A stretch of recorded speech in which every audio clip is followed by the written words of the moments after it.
Hello, my name is Tyson Lytle. I'm from the United States of America, here to demonstrate and show you about tattooing. And we're first going to start off with tattoo history. There are many reasons to believe that tattooing was the first practiced art form around, as far back as caveman painting the walls. Tattooing is practiced around the world, from India to North Africa. Also, many different techniques are used around the world to introduce pigments beneath the skin.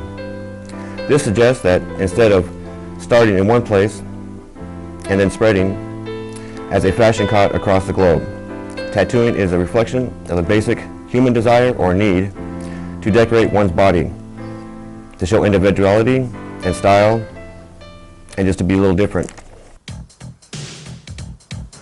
In our society, a tattoo is a symbol, a physical manifestation of one's individuality.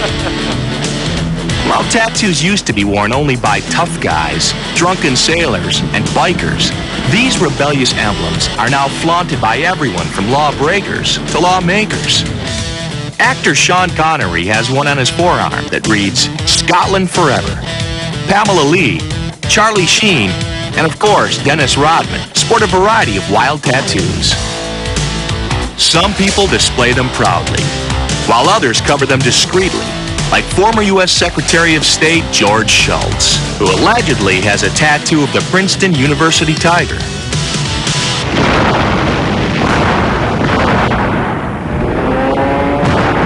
Years later, during World War II, tattoos found a new and extremely enthusiastic audience. Second only to the invention of the electric machine, World War II was the most significant event in the history of tattooing in America. Millions of men went into battle, and thousands came home with tattoos. I don't know what it is about war, but for some reason people get real patriotic and real religious around wartime. So they be getting religious tattooed and American flags and battleships, and I guess they're putting their life on the line. They figure they need something to, resemble that.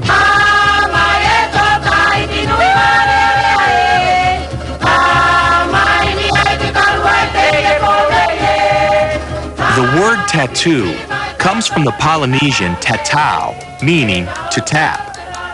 This describes their centuries-old process of applying pigment to the skin. It wasn't until the 1700s, when Captain James Cook sailed the South Seas, that Westerners were introduced to this type of body art. On their travels, Cook and his crew encountered scores of native people wearing little more than intricate tattoos. In some places, just the men were decorated. In others, the women as well were beautifully adorned. I observe that both sexes paint their bodies tatau, as it is called in their language. This is done by inlaying the color of black under their skins in such a manner as to be indelible. It is usually performed when they are about 10 or 12 years of age and on different parts of the body. The sailors from the 1700s would go into the South Pacific and they would see this body decoration. Probably a lot of those sailors saw those tattoos as totally scary and was completely repelled by it. And then there was the other group that would just be fascinated by it and want to bring a piece of it back. Some of the most spectacular designs that Cook and his crew encountered were the bold tattoos of the Maori of New Zealand. It is fascinating how the quantity and form of these marks differ widely in different parts of the coast and islands, and the older men seem to be more profusely decorated. The tattooing is done in spiral and other figures, and in many places indented into their skins, which looks like a carving. The Maori's facial tattoos, called moko, were inflicted with a type of chisel, which actually gouged out the skin. Then, dark coloring was rubbed into the bloody wounds. This operation was performed after puberty by a male specialist. The pain was unimaginable, but it was a point of pride with Maori warriors never to flinch or make a sound while being tattooed. Mokos still survive among the Maori. These extraordinary facial tattoos are now applied using modern machines, but with all the ceremony of the past.